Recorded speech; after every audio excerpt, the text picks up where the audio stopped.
नमस्कार साथियों, मैं सीमा गुप्ता फिर आप सभी के बीच आप सभी के हितों से संबंधित प्रश्न को लाई हूँ। और आज का जो विषय है वह विषय है प्रदेश की सर्वोच्च संस्था उत्तर प्रदेश सचिवालय में आने के लिए आप किस प्रकार समीक्षा अधिकारी परीक्षा को पास करते हैं। और इसी क्रम में मैं आप सभी का लगातार क्लास भी ले रही हूँ समीक्षा अधिकारी से संबंधित। और आज के इस क्लास में मुझे यह बताना है कि किस प्रकार आप अनुच्छेद को पूर्णतया कंठस्थ करते हैं, ताकि परीक्षा में यदि अनुच्छेद से संबंधित कोई भी क्वेश्चन आए तो आप गलत ना करें।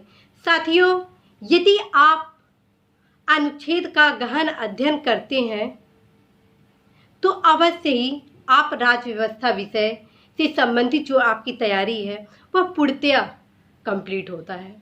तो सबसे पहले आपको मैं बताऊं कि आप अनुच्छेद पर अपनी पकड़ को मजबूत करने के लिए आप अनुच्छेद से संबंधित जो मानचित्र होता है, जो कि एक बड़े से पेपर शीट पर उपलब्ध आपको मार्केट में मिल जाएगा, उसको अवश्य ही आप लाइए। उस मानचित्र में सारे अनुच्छेदों को पॉइंट टू पॉइंट लिखा जाता है। अनुच्छेद 1 से लेके अनुच्छेद 395 तक सभी अनुच्छेदों का क्रमबद्ध रूप से उस मानचित्र पर लिखा होता है। जब मैं दिल्ली में सिविल सर्विस की तैयारी कर रही थी, उस दौरान अनुच्छेद के अध्ययन के लिए मैंने इसी रणनीति का उपयोग किया।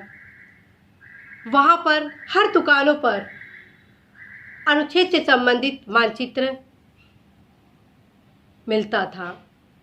उसी के क्रम में मेरे द्वारा एक अनुच्छेद का मानचित्र भी खरीदा गया और उसको अपने स्टडी रूम में लगा दिया गया। और जब भी मैं सुबह ब्रश करती थी अथवा चाय पीती थी तो टारगेट बनाती थी कि प्रतिदिन मुझे 10 अनुच्छेद का अध्ययन करना है और उसको पूर्णतया कंठस्थ करना है। और यह क्रम कैसे 395 अनुच्छेद में आ गया, स्वयं में मुझे भरोसा नहीं होता है। बहुत ही सहजता के साथ मैंने अनुच्छेदों को हर चीज बिंदु पर उसको रट ली।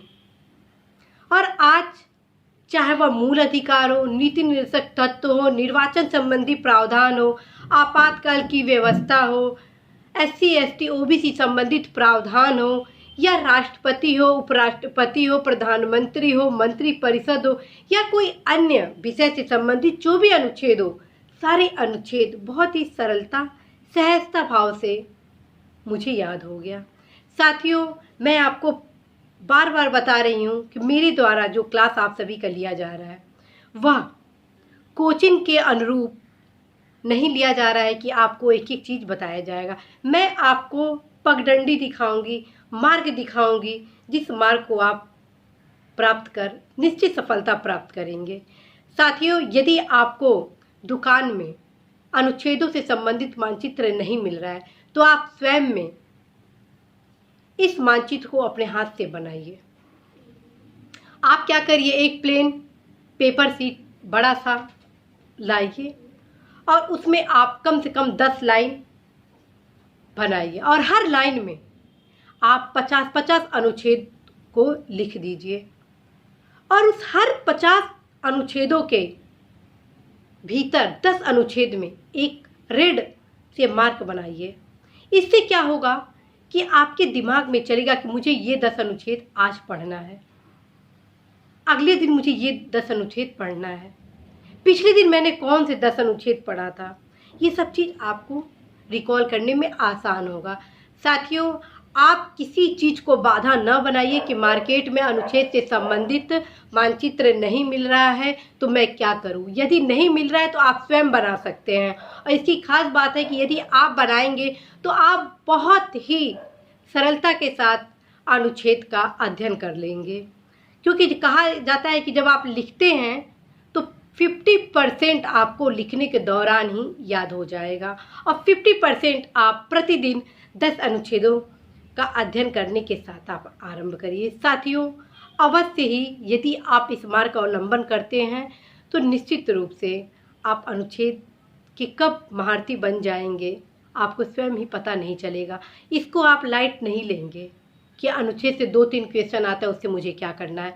ये अनुच्छेद निश्चित रूप से 2-3 क्वेश्चन आते हैं, लेकिन यदि आप अनुच्छेद का अध्ययन किए रहते हैं तो कई क्वेश्चन अन्य भी आप हल कर लेते हैं। और ख़ास बात है कि यदि आप अनुच्छेद का गहन अध्ययन किए रहते हैं तो जो जो अनुच्छेद में क्या क्या प्रावधान है, उससे संबंधित प्रावधान यदि आप अपने निबंध में लिखते हैं तो उसका एक अलग असर जाता है। जैसे मान लीजिए कि भारत एक कल्याणकारी राज्य है, तो किस किस अनुच्छेदों में क्या क्या दिया गया है, यदि आप इसका गहन अध्ययन किए रहते हैं तो आप उस पॉइंट को अपने निबंध में भी लिखते हैं।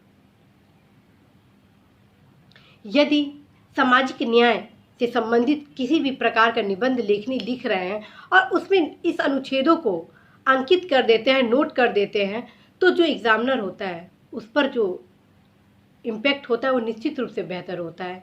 मैं जब भी कोई निबंध लिखी हूँ उसमें निश्चित रूप से भारत के संविधान के महत्वपूर्ण अनुच्छेदों का भी उल्लेख की हूँ। तो इसलिए साथियों, मेरा मानना है कि आप अवश्य ही अनुच्छेदों को रटिए, क्योंकि आपको सफल होना है और आप सफलता के लिए बने हैं।